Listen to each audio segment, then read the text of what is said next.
Good morning all and welcome to One Ocean Academy. आज हम लोग इस वीडियो में देखने जा रहे हैं कि जो बच्चे ट्वेल्थ में हैं और वो आईएमसीटी के एग्जामिनेशन देने जाएंगे उनका क्या स्ट्रेटेजी होना चाहिए। ठीक है, ये वीडियो 11th के लिए भी है, जो बच्चे 11th में हैं, ठीक है, या जो बच्चे 10 में हैं, 10 के बाद वो जाना चाहते हैं मर्चेंट नेवी में, उनको पता नहीं क्या स्ट्रेटेजी अपना है जिससे हमारा जो एग्जामिनेशन है आईएमसीटी साथ ही साथ स्पॉन्सरशिप वो भी क्लियर हो जाए। तो आज हम इस वीडियो में डिस्कस करने वाले हैं उस स्ट्रेटेजी के बारे में। ठीक है, तो ये देखिए, एमयूसीटी 2026 preparation strategy by one Ocean academy. ठीक है, पहले हम लोग अंडरस्टैंडिंग करते हैं कि एमयूसीटी के बारे में। ठीक है, यहाँ देखिए, ये जो एमयूसीटी का एग्जाम है, मैं बता दूं जो बच्चे मर्चेंट नेवी में आना चाहते हैं, आईएमयूसीटी एक एग्जाम होता है जो गवर्नमेंट ऑफ इंडिया के द्वारा करवाया जाता है। ठीक है, ये एग्जाम में अपेयर होना पड़ता है। अगर आप ये एग्जाम को क्लियर कर लेते हैं ना, देन आप बीएससी कर सकते हैं, डीएनएस कोर्स कर सकते हैं या बीटेक कर सकते हैं। ठीक है, तो सबसे इंपॉर्टेंट एग्जाम है आईएमयूसीटी, आपको देना ही होता है। ठीक है, तो मैं थोड़ा सा बता देता हूं कि ये जो एग्जाम है वो कंडक्ट कौन करवाता है। आईएमयूसीटी, इंडियन मैरीटाइम यूनिवर्सिटी, ये आईएमयू की तरफ से ये सीईटी का एग्जाम होता है। ठीक है, ये आईएमयू वाले क्या करते हैं, सीईटी का एक एग्जामिनेशन करवाते हैं, उसको बोलते हैं आईएमयू सीईटी। ठीक है, इसका मोड क्या होता है, ये जो आईएमयू सीईटी का एग्जामिनेशन होता है वो ऑनलाइन होता है, मतलब कि कंप्यूटर बेस्ड होता है, कंप्यूटर बेस्ड टेस्ट होता है, सीबीटी टेस्ट जिसको हम लोग बोलते हैं। ठीक है, इसका टाइम क्या होता है, 3 आवर का। जो आईएमयू सीईटी होता है वो, इसमें क्या होता है, कितने क्वेश्चंस रहते हैं उसमें, टोटल 200 क्वेश्चंस रहते हैं। ठीक है, इसमें आपको टाइम देना है 3 आवर। ठीक है, 3 घंटा का एग्जाम होता है जिसमें 200 क्वेश्चंस पूछे जाते हैं। ठीक है, टोटल क्वेश्चंस कितने रहते हैं, 200। सब्जेक्ट कौन कौन से रहते हैं, जो आईएमयूसीटी की जो एग्जाम है उसमें कौन कौन से सब्जेक्ट पूछे जाते हैं। देखिए, पहला होता है फिजिक्स, जो आपने 11-12 में पढ़ा है। ठीक है, या जो बच्चे भी 11-12 पढ़ने जा रहे हैं, तो वो जो 11-12 का जो फिजिक्स केमिस्ट्री मैथ रहता है उसी तरह का, मतलब सेम सिलेबस का एग्जामिनेशन होता है। ठीक है, फिजिक्स रहता है, केमिस्ट्री रहता है और मैथमेटिक्स रहता है। ठीक है, कुछ एडिशनल सब्जेक्ट जैसे कि इंग्लिश इंग्लिश हो गया, जीके हो गया और लॉजिकल रीजनिंग हो गया। जीके, इंग्लिश और रीजनिंग, ये 3 एडिशनल सब्जेक्ट रहते हैं। और फिजिक्स केमिस्ट्री मैथ जो आप 11th या 12 में पढ़ते हैं उसका सेम सिलेबस आता है। चलिए ठीक है, अब वेटेज क्या होता है। ठीक है, सब्जेक्ट वाइज वेटेज देखेंगे कि ये जो एग्जामिनेशन है आईएमयूसीटी में, इसमें 200 क्वेश्चन रहते हैं, जो कि 3 आवर का एग्जाम होता है। उसमें तो फिजिक्स केमिस्ट्री मैथ तो पूछा जाता है, इंग्लिश जीके और रीजनिंग भी पूछा जाता है, लेकिन वेटेज क्या रहता है, कितने क्वेश्चंस पूछे जाते हैं फिजिक्स से, कितने क्वेश्चन केमिस्ट्री से पूछे जाते हैं, देन अभी हम लोग देखने वाले इसको। तो देखिए यहाँ सब्जेक्ट वाइज वेटेज। ठीक है, देखिए मैथमेटिक्स में 50 क्वेश्चंस पूछे जाते हैं। कितने पूछे जाते हैं, 50 क्वेश्चंस। इसमें जो क्वेश्चन होता है वो 11th और 12th का रहता है। ठीक है, किसका रहता है, 11th और 12th का रहता है। इसमें जो 50 क्वेश्चन पूछते हैं मैथ में, उसका सिलेबस होता है 11th और 12th का। मैं ये बता दूं कि अगर 60% 12 से पूछते हैं तो 40% 11 का भी बुक से पूछा जाता है। ठीक है, तो आपको प्रिपरेशन अच्छा से करना, जो बच्चे मर्चेंट नेवी में आना चाहते हैं वो 11-12 अच्छा से पढ़े। ठीक है, फिर देखेंगे फिजिक्स। फिजिक्स कितना पूछा जाता है, फिजिक्स में भी 50 क्वेश्चन पूछे जाते हैं। इसमें भी सेम है, 11th में 40% पूछे जाते हैं और 12 से 60% क्वेश्चन पूछे जाते हैं फिजिक्स में। रही बात केमिस्ट्री, केमिस्ट्री कितना पूछा जाता है, 20 होता है। ये कभी कभी बढ़ता भी है घटता भी है। ठीक है, तो इसमें भी जो 10 क्वेश्चंस होंगे वो 11th का रहेंगे और 10 क्वेश्चन जो रहेंगे वो 12th के रहेंगे। ठीक है, ये प्रोसेस होता है इसका। अब आता है इंग्लिश। इंग्लिश में क्या होता है, इंग्लिश में 40 क्वेश्चंस पूछते हैं। इंग्लिश में क्या क्या आ सकता है, सिनोनिम हो गया, इंटोनिम्स हो गया, वन वर्ड सब्स्टिट्यूशन हो गया, इडियम्स एंड फ्रेज हो गया, इस तरह से क्वेश्चंस पूछे जाते हैं। तो इंग्लिश का वेटेज कितना रहता है, 40। जनरल नॉलेज, जनरल नॉलेज में क्या आता है, जीके तो आता ही आता है, साथ ही साथ करंट अफेयर भी आता है। ठीक है, 6 मंथ का जो अभी से लेकर जो 6 मंथ तक जो अभी जो करंट अफेयर या जो जीके है उससे रिलेटेड वो क्वेश्चंस पूछते हैं। तो कितना आते हैं, 20 आते हैं। रीजनिंग में कैसा आता है, कितना आता है, रीजनिंग में भी 20 क्वेश्चन आते हैं। टोटल मिलाएंगे तो टोटल होगा 200 क्वेश्चंस। कितने होते हैं, 200 क्वेश्चंस। और ये आपको देना पड़ता है कितने आवर में, 3 आवर में। ठीक है, तो ये स्ट्रेटेजी है, मतलब ये वेटेज है। मैथ में 50 क्वेश्चंस पूछे जाते हैं, फिजिक्स में 50 क्वेश्चंस पूछे जाते हैं, केमिस्ट्री में 20 क्वेश्चंस पूछे जाते हैं, इंग्लिश में 40 क्वेश्चंस पूछे जाते हैं, जनरल नॉलेज में 20 क्वेश्चंस पूछे जाते हैं और रीजनिंग में 20 क्वेश्चंस पूछे जाते हैं। ठीक है, चलिए हम लोग आगे बढ़ते हैं। ठीक है, अब हम लोग बताएंगे 6 मंथ प्रिपरेशन टाइमलाइन। जो बच्चे अभी 12th में है, ठीक है, जो मिड 12 में, ठीक है, अपेयरिंग कैंडिडेट, उनके लिए ये बहुत ही इंपॉर्टेंट वीडियोस है ना। जो बच्चे 11th में है, ठीक है, अभी 12th में जाने वाले हैं, तो उनके लिए भी बहुत इंपॉर्टेंट ये वीडियो है। ठीक है, 6 मंथ प्रिपरेशन टाइमलाइन। ठीक है, यह देखिए, मंथ 1 टू बिल्ड, देखिए, build basic concepts, start with PCM plus reasoning, weekly English and GK. कैसे स्टार्ट करें? देखिए, आप लोग जो पीसीएम जो पढ़ रहे हैं, फिजिक्स केमिस्ट्री मैथ, उसको तो आप पढ़िए ही पढ़िए, ठीक है, और थोड़ा सा टाइम निकाल के आप रीजनिंग और वीकली इंग्लिश, अगर वीक में भी अगर इंग्लिश 2 से 3 घंटा भी पढ़ रहे हैं तो बहुत है, काफी है। ठीक है, लेकिन ट्राई करिए कि हर दिन आधा घंटा इंग्लिश पढ़ ले। ठीक है, आधा घंटा में क्या होना चाहिए? सिनोनिम कर लो, एंटोनिम कर लो, वन वर्ड सब्स्टिट्यूशन कर लीजिए, इडियम फ्रेजेस कर लीजिए। ठीक है, तो ये आधा घंटा इनफ है हर दिन के लिए इंग्लिश। ठीक है, जीके, जीके में ज्यादा दिमाग नहीं लगाना है। ठीक है, जीके भी सिर्फ आधा घंटा करना है आपको। ठीक है, तो आप जो फिजिक्स केमिस्ट्री मैथ, आप तो स्कूल में पढ़ ही रहे हो, कॉलेज में तो पढ़ ही रही हो, ठीक है, लेकिन थोड़ा सा टाइम निकाल के 1 से 2 घंटा अपना इंग्लिश में और जीके में दोनों में ध्यान दे दे, साथ ही साथ रीजनिंग में। ठीक है, अगर आप इंग्लिश, जीके और रीजनिंग को अगर हाफ एन आवर भी करते हैं ना, हाफ आवर करते हैं, तो मैं बता दूं कि आपका सिलेक्शन होने से कोई रोक भी नहीं सकता। ठीक है, क्यों? क्योंकि ये जीके में कितने क्वेश्चन आते हैं? 20 क्वेश्चन आते हैं, इंग्लिश में 40, इसका वेटेज ज्यादा है। तो ट्राई करिए कि इंग्लिश को अच्छा से पढ़े। ठीक है, हाफ ही आवर पढ़िए, लेकिन अच्छा से पढ़िए, जो भी पढ़िए। ठीक है, अगर रोज पढ़ेंगे तब तो कोई दिक्कत नहीं है। ऐसा नहीं है कि एक दिन पढ़ रहे एक दिन नहीं पढ़े, वैसा नहीं चलेगा। ठीक है, रोज हाफ एन आवर कुछ आप दीजिए, जीके में दीजिए, इंग्लिश में दीजिए, रीजनिंग में भी दीजिए। ठीक है, देन आपका रिजल्ट आने से कोई नहीं रोक सकता है। ठीक है, चलिए आगे बढ़ते हैं। अब देखिए, ये 1 से 2 मंथ के लिए था। ठीक है, मंथ 3 से 4 advance level practice, daily mock test और प्रीवियस ईयर पेपर। ठीक है, अगर आप पढ़ लेते, सपोज करिए कि हाफ एन आवर करके आप मतलब वन वर्ड सब्स्टिट्यूशन या इंग्लिश हो गया, जीके हो गया, आपको कॉन्फिडेंस आ गया, पढ़ रहे हैं आप, रोज पढ़े, 1 महीना लगातार आप पढ़े और आपको कॉन्फिडेंस आ गया, सपोज करिए आपको कॉन्फिडेंस आ गया, आपको लग रहा कि हाँ मैं पढ़ रहा हूँ, मुझे सब समझ में आ रहा है, अब मुझे IMUCT का एग्जाम क्लियर करने से कोई रोक नहीं सकता। देन जब आपको कॉन्फिडेंस आ जाए पढ़ने के बाद, तो कुछ करिए मत, बस प्रीवियस ईयर क्वेश्चन निकाल के चालू कर दीजिए सॉल्व करना, और साथ ही साथ डेली मॉक टेस्ट दीजिए। ठीक है, आगे आप 1 मंथ रीजनिंग हो गया, इंग्लिश हो गया, जीके हो गया, आगे वो पढ़िए, रोज पढ़िए। ठीक है, जब 1 मंथ के बाद आपके अंदर में जब कॉन्फिडेंस आ जाएगा ना, इसके बाद चालू करिए मॉक टेस्ट देने के लिए। ठीक है, डेली मॉक टेस्ट दीजिए और प्रीवियस ईयर क्वेश्चन निकालना चालू कर दीजिए। ठीक है, होता है बहुत लोग से ऐसा हो कि यार कुछ कुछ क्वेश्चन समझ में नहीं आएगा, कोई दिक्कत नहीं, जो समझ में आए उसी को करिए, जो समझ में नहीं आए उसको अलग से 1 घंटा दे के अच्छा से समझिए। ठीक है, जरूर हो जाएगा। ठीक है, इसके बाद फोकस क्या करना है कि मान लीजिए आपको समझ में नहीं आया, जो आ रहा तो आप तो बना ही रहे, जो समझ में नहीं आया उससे रिलेटेड जो टॉपिक है, जो आपका वीक है, उसमें फोकस करिए। ठीक है, daily full mock test, try करिए कि मॉक टेस्ट हर दिन दे। ठीक है, मॉक टेस्ट जितना देंगे उतना अच्छा रहेगा आपके लिए। ठीक, उतना जल्दी कॉन्सेप्ट क्लियर होगा।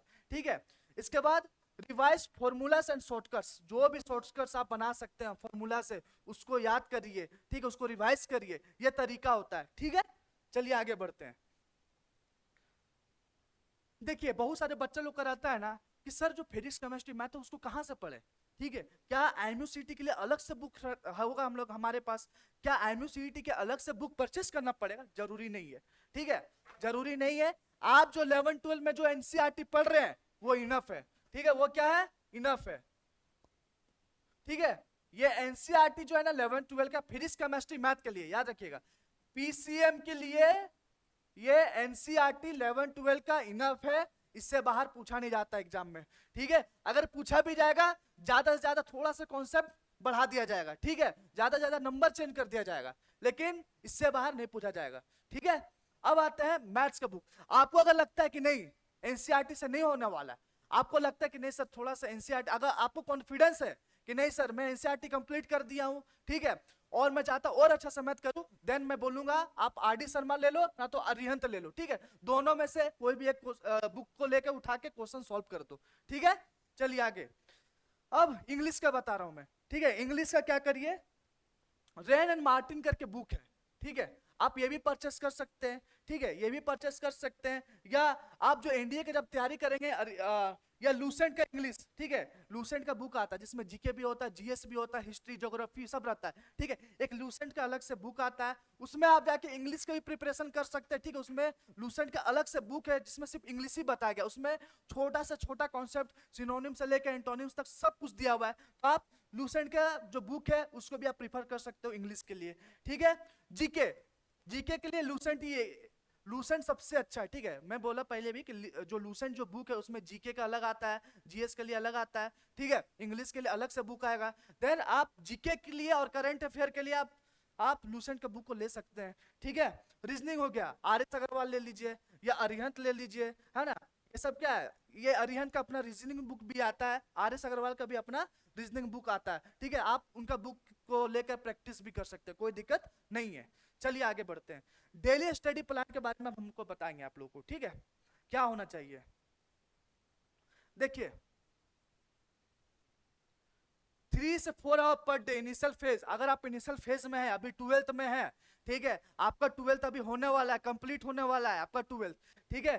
तो क्या करिए, 3 से 4 आवर हर दिन फिजिक्स केमिस्ट्री मैथ, मतलब ट्राई करिए। देखिए आपको तो पीसीएम तो बोर्ड के लिए तो इंपॉर्टेंट होगा ही, साथ ही साथ और अगर अच्छा से पढ़ते हैं आप फिजिक्स केमिस्ट्री मैथ, देन आपका आईएमयूसीटी भी क्लियर हो जाएगा, ठीक है। फिर रीजनिंग दीजिए, कुछ नहीं करना है। देखिए रीजनिंग हो गया, इंग्लिश हो गया और जीके हो गया, ठीक है, बस ज्यादा नहीं। रीजनिंग को कोई एक पार्टिकुलर चैप्टर उठा के, है ना, रीजनिंग बहुत हार्ड नहीं होता है, नॉर्मल पूछा जाता है रीजनिंग, ठीक है, उसको कुछ नहीं करना, बस 30 मिनट देना दिन का, ठीक है। 30 मिनट आपके पास अगर टाइम है तो आप उसको 45 मिनट भी दे सकते हैं, कोई दिक्कत नहीं है, ठीक है। 40 सबसे पहले क्या करिए, जो 30 मिनट है 45 मिनट है, सबसे पहले क्या करिए, कुछ भी पढ़े, मान लीजिए डिकोडिंग एंड कोडिंग पढ़ रहे हैं, ये कोडिंग एंड डिकोडिंग क्या है, एक चैप्टर है रीजनिंग का। तो पहला दिन क्या करिए, 30 मिनट में आगे उसका पूरा कॉन्सेप्ट समझ जाइए, ठीक है। बहुत हार्ड नहीं होता रीजनिंग, नॉर्मल होता है रीजनिंग, ठीक है। सबसे पहले क्या करिए, 30 से 45 मिनट पढ़ के आगे उसका पूरा कॉन्सेप्ट समझ लीजिए। इसके बाद जो नेक्स्ट दिन जो 30 से 45 मिनट रहेगा, उसमें आप कोशिश करिए कि 40 से 50 क्वेश्चन उससे जो कोडिंग और डिकोडिंग से जो रिलेटेड क्वेश्चन है उसको सॉल्व कर दीजिए, ठीक है। और इजी आता है, मैं बता रहा हूं, हार्ड ज्यादा पूछा नहीं जाता रीजनिंग से, नॉर्मल पूछा जाता है, आप कर सकते हैं, ठीक है।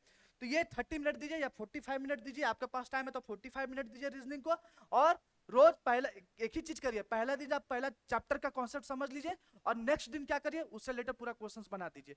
फिर जब वो हो जाएगा एक चैप्टर कंप्लीट, सही सेकंड चैप्टर में भी सही करना, सेकंड चैप्टर का पहला कॉन्सेप्ट देख लेंगे और उसका नेक्स्ट दिन क्या कर लेंगे, उसका क्वेश्चंस कंप्लीट कर लेंगे, ठीक है, वैसे ही करिए। अब रही बात इंग्लिश का, इंग्लिश में भी आप 30 मिनट से 45 मिनट दे सकते हैं, ठीक है। अगर आप दे सकते हैं, क्या देना ही होगा आपको, अगर आईएमयूसीटी क्लियर करना है आपको देना चाहिए इतना कम से कम, जिसमें आप क्या करेंगे, आपको बेसिक्स तो जैसे पार्ट्स ऑफ स्पीच हो गया, पार्ट्स ऑफ स्पीच का आप पढ़ाई कर लीजिए, ठीक है, पार्ट्स ऑफ स्पीच देख लीजिए, ठीक है, आगे बेसिक समझ लीजिए, देन उससे रिलेटेड क्या करिए, फिर क्वेश्चन चालू करिए, ठीक है। क्वेश्चन मान लीजिए प्रेपोजिशन हो गया, तो प्रेपोजिशन का पहले क्या करेंगे, 45 मिनट पूरा कॉन्सेप्ट समझ लेंगे प्रेपोजिशन के, ठीक है। इसके बाद क्या करेंगे, उससे नेक्स्ट दिन फिर से क्वेश्चन सॉल्व कर देंगे, ठीक है, ऐसा ही करिए। फिर जीके, जीके में कुछ नहीं करना है, ठीक है। जीके में भी क्या कहते हैं, जीके तो रटने वाला चीज, सीधी सी बात है, इसमें मैथ का तरह कॉन्सेप्ट लगाना नहीं है। जीके आप जितना रट सकते हैं रट लीजिए, ठीक है। ये बस दिन का सिर्फ 30 मिनट दीजिए, मैं नहीं बोलूंगा इसमें 45 मिनट दीजिए, जीके में मात्र दिन का 30 मिनट दीजिए, इनफ होगा इतना, ठीक है। चलिए आगे बढ़ते हैं।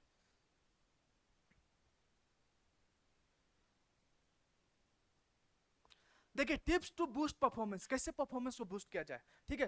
Focus on accuracy plus speed, ठीक है।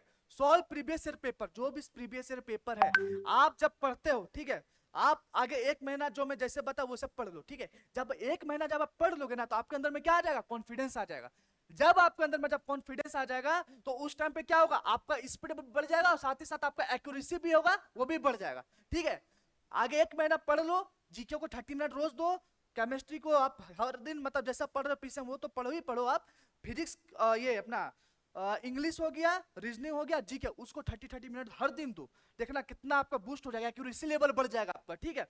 इसके बाद जब एक महीना हो जाता है, इसके बाद चालू करो सॉल्व प्रीवियस ईयर पेपर, ठीक है। जब आप प्रीवियस ईयर पेपर करते हो ना तो आपका एक्यूरेसी रेट और बढ़ जाता है। क्यों बढ़ जाता है, जब प्रीवियस ईयर पेपर देखते हो, जब आप सॉल्व करने लग जाते हो तो ऐसा आपको क्या आता है, फील होता है, अरे यार ये तो मैं पढ़ा हूं, ठीक है, जो मैं पढ़ा वही पूछ रहा है इधर तो, ठीक है।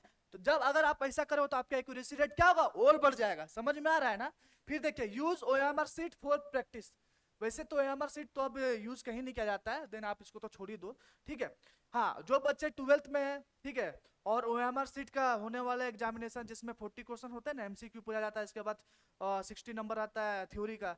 अगर ओएमआर शीट है तो उसमें भी प्रैक्टिस कर सकते हो, कोई दिक्कत नहीं है, ठीक है। ऑनलाइन टेस्ट दिया करो, ज्वाइन ऑनलाइन टेस्ट सीरीज। कैसे ऑनलाइन टेस्ट सीरीज, ये जो हमारा वन ओशन एकेडमी है, हमारा ऑनलाइन टेस्ट सीरीज भी है, ठीक है। आप हम लोगों से ज्वाइन कर सकते हो, ठीक है। हम लोग आपको गाइड देते हैं, गाइड करते हैं, ठीक है।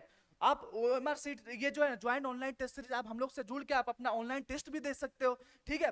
Follow maritime news and GK. देखिए मैं यही बोलूंगा, जीके हर दिन पढ़िए, ठीक है, जीके करिए, और साथ ही साथ अगर थोड़ा सा टाइम हो तो क्या करना है, करेंट अफेयर पढ़ लीजिए, ठीक है, करंट अफेयर कर लीजिए, ठीक है, करंट अफेयर पढ़ लीजिए, ज्यादा नहीं। मैरीटाइम न्यूज जो होता है ना उसी को देख लिया करिए, ज्यादा कोई दिक्कत नहीं है, ठीक है। फिर mental physical and mental fitness, मैं यही बोलूंगा, टाइम मिले तो आप थोड़ा जिम उम जाया करो, ठीक है। मेंटल फिटनेस अभी के टाइम पे जरूरी है, क्योंकि आप जब मर्चेंट नेवी के एग्जाम में घुस जाओगे तो पता भी नहीं चलेगा, आपका एमयूसीटी भी निकल गया, स्पॉन्सरशिप भी निकल गया, है ना। इंटरव्यू के लिए आप जाओगे तो पूरा तरह से आप एकदम क्या हो जाओगे, पूरा बिजी हो जाओगे अपने मर्चेंट नेवी को ड्रीम को लेकर, ठीक है। तो थोड़ा सा आपको अपना फिजिकल और मेंटल फिटनेस भी ध्यान रखना है उस टाइम पे, ठीक है। स्पॉन्सरशिप स्ट्रेटेजी, स्पॉन्सरशिप स्ट्रेटेजी कैसे अप्लाई करें, देखिए अप्लाई टू कंपनीज। जब आप आईएमयूसीटी में दे देते हैं, मान लीजिए आईएमयूसीटी के एग्जाम दे दिए, क्लियर कर दिया, नेक्स्ट प्रोसीजर होता है आपका स्पॉन्सरशिप टेस्ट का। स्पॉन्सरशिप टेस्ट क्या होता है, एक तरह का प्लेसमेंट टेस्ट होता है, ठीक है। आपको कोर्स करने से पहले ही आपका जॉब का गारंटी हो जाएगा, ठीक है। उस जॉब गारंटी को बोला जाता है स्पॉन्सरशिप, ठीक है। तो ये सब क्या, कुछ शिपिंग कंपनी जैसे कि एंग्लो ईस्टर्न हो गया या ग्रेट ईस्टर्न हो गया, ये सब क्या है, दो शिपिंग कंपनी यहाँ जैसे दिखाया रहा है, ठीक है। ये शिपिंग कंपनी क्या करता है कि अपना एक फॉर्म निकालता है, उस फॉर्म को बोला जाता है स्पॉन्सरशिप टेस्ट। उस टेस्ट को आप देते हो, ठीक है। उसका भी syllabus physics chemistry math reasoning English और जीके रहता है, ठीक है, सेम आईएमयूसीटी की तरह ही होता है। जब आप क्लियर कर लेते हो ना, देन आपको बुलाया जाता है इंटरव्यू के लिए। इंटरव्यू में दो पार्ट होता है, एक टेक्निकल पार्ट होता है, एक नॉन टेक्निकल पार्ट होता है। टेक्निकल पार्ट में आपसे नॉर्मल क्वेश्चंस पूछे जाते हैं, जैसे न्यूटन्स का लॉ बताओ, आर्किमिडीज प्रिंसिपल बताओ, बर्नौलीज थ्योरम बताओ, पास्कल्स लॉ बताओ, ऐसा पूछा जाता है आपका टेक्निकल में। लेकिन नॉन टेक्निकल में पूछते हैं introduce yourself, why you want to join merchant navy, what is merchant navy, आपने फादर के प्रोफेशनल में क्यों जाना नहीं चाहते हो, ऐसा नॉर्मल क्वेश्चंस पूछे जाते हैं, ठीक है। तो देखिए प्रिपेयर फॉर स्पॉन्सरशिप इंटरव्यू, जैसे एचआर क्वेश्चन प्लस टेक्निकल और साइकोमेट्रिक, ठीक है। तो ये कहां से तैयारी करें स्पॉन्सरशिप इंटरव्यू का, वन ओशन एकेडमी। आप लोगों के लिए हम लोग बैठे हुए हैं, ठीक है। हमारा जो इंस्टीट्यूट का नाम है वन ओशन एकेडमी, जहां हम लोग बच्चों को ना आईएमएससीटी को तो तैयारी करवाते ही करवाते हैं, डिफरेंस कंपनी का स्पॉन्सरशिप का भी तैयारी करवाते हैं, साथ ही साथ इंटरव्यू का भी तैयारी करवाते हैं। तो आपको इंटरव्यू के लिए टेंशन नहीं लेना है, आप हम लोग से जुड़ के अपना इंटरव्यू क्लियर कर सकते हैं, ठीक है। और ये हम लोग गारंटी देते हैं कि अगर हम अपना 100% दे रहे हैं, अगर आप भी अपना 100% दोगे ना, तो आपका सिलेक्शन होने से कोई रोक नहीं सकता है, ठीक है। तो यह प्रोसेस है। हाँ, अब क्या होता है, कीप डॉक्यूमेंट्स रेडी, आप रिज्यूम बना लो अभी से, ठीक है। कुछ कुछ कंपनी होती है जैसे कि स्कॉर्पियो हो गया, वो बोलती है कि मुझे रिज्यूम भेजो, ठीक है, तो रिज्यूम भेज दीजिए, ठीक है। आपके पास पासपोर्ट नहीं है तो पासपोर्ट अप्लाई कर दीजिए। जो बच्चे मर्चेंट नेवी में आ रहे हैं, पासपोर्ट बहुत इंपॉर्टेंट है, ठीक है। अभी इवेंट की आप ग्रेट ईस्टर्न का अगर आप फॉर्म भरते हो ना, तो सबसे पहले वो पूछते हैं पासपोर्ट नंबर बताओ, ठीक है। तो जो बच्चे मर्चेंट नेवी की तैयारी कर रहे हैं और वो चाहते हैं कि अपना करियर बनाए मर्चेंट नेवी में, तो पासपोर्ट पहले बना लो, ठीक है। करियर बनाने से पहले क्या करना है, पासपोर्ट बना लो, ठीक है। फिर practice mock interview with mentors. Mentors का दिक्कत नहीं है, मेंटर्स हम लोग हैं बैठे हुए, ठीक है। हमारे आशीष सर है, खुद यहाँ के चीफ, अभी चीफ ऑफिसर है सिनर्जी ग्रुप के, अभी कैप्टन बनने वाले हैं सर, ठीक है। तो आपको वो हेल्प करेंगे, जरूर हेल्प करेंगे। आपका इंटरव्यू का टेंशन नहीं लेना है, जब तक के लिए वन ओशन एकेडमी है, आपको इंटरव्यू का ना ही स्पॉन्सरशिप का ना ही आईएमयूसी टेक का, किसी का भी टेंशन नहीं लेना है। हम लोग यहाँ बैठे हुए हैं तैयारी कराने के लिए, और यहाँ से बच्चे का सिलेक्शन 100% होता ही होता है, ठीक है। चलिए आगे बढ़ते हैं। अब फाइनल चेकलिस्ट देखा जाए, क्या होना चाहिए, स्ट्रॉन्ग इन पीसीएम बेसिक्स। पहली बात, अब जो पढ़ रहे हैं फिजिक्स केमिस्ट्री में, उसको तो बहुत अच्छा से पढ़िए, बेसिक से पढ़िए, हार्ड लेवल तक पढ़िए, लेकिन अच्छा से पढ़िए, ठीक है। डेली रिवीजन एंड टेस्ट, मुझे पता है आप लोग करते होंगे, ठीक है। रिवीजन दीजिए, आप जो पढ़ रहे हैं रिवीजन दीजिए, टेस्ट दीजिए, ठीक है। स्टे कंसिस्टेंट एंड डिसिप्लिन, आपको कंसिस्टेंट रहना है, ठीक है। ऐसा नहीं कि एक दिन पढ़ लिया 10 दिन नहीं पढ़ रहे, आपको रोज पढ़ना है। आपको बोला गया है कि जीके 30 मिनट पढ़ो, तो मतलब रोज पढ़ने का 30 मिनट, ठीक है। 30 मिनट देना अपना लाइफ में, ठीक है 30 मिनट, तो कंसिस्टेंट आपको बना के रखना है, ठीक है। Apply to IMU plus companies on time. IMU में बता दूं कि IMU CET का फॉर्म कब निकलता है? IMU CET का फॉर्म निकल जाएगा फरवरी में, ठीक है, फरवरी में निकलता है और मई में एग्जाम होता है। कब होता है एग्जाम? मई में होता है, ठीक है। और कुछ कुछ स्पॉन्सरशिप कंपनी होता है ना, वो IMU CET से पहले भी निकाल देती है अपना स्पॉन्सरशिप टेस्ट, ठीक है। स्पॉन्सरशिप